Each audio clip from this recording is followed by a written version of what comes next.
In a small coastal town in Maine, mornings always began the same way.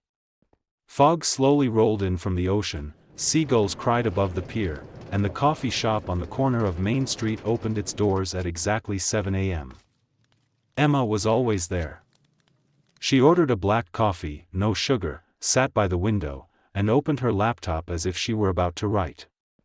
But most days, she didn't. She simply watched the town wake up. She had lived here for 3 years, and for nearly that long, she had been hiding from her past. He had come from Chicago to film a documentary about small coastal towns slowly disappearing. He planned to stay for a week. Maybe 2. He stayed for a month. They started talking by accident. First about the weather. Then about the ocean. Then about how hard it can be to start over. Emma didn't tell him she had once been a successful writer in New York. She didn't tell him that after her fiancé died suddenly, she stopped writing altogether and ran to a place where no one knew her. She didn't tell him that every night she opened a document titled, "The Letters I'll Never Send."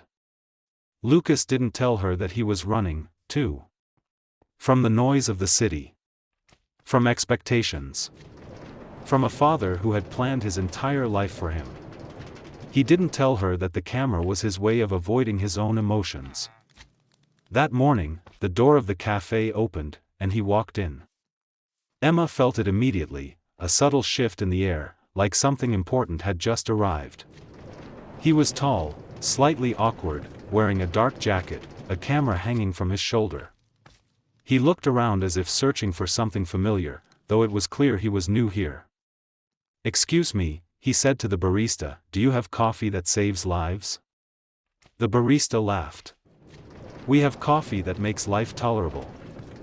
He smiled. And for the first time in a long while, Emma smiled too, even though he didn't see it. His name was Lucas. They just walked. Long evenings found them sitting on the pier, legs dangling above the water. Lucas told stories about the people he filmed. Emma invented endings for them, happy ones, sad ones, but always honest. "You should write," Lucas said one night. Emma shrugged. "Some stories are better left in your head." "And some," he replied quietly, "die if you don't tell them." That night, for the first time in years, she opened a blank page. Their love was not loud. It grew in silence. In glances that lasted a second too long. In hands that brushed accidentally and didn't pull away. But time is unforgiving.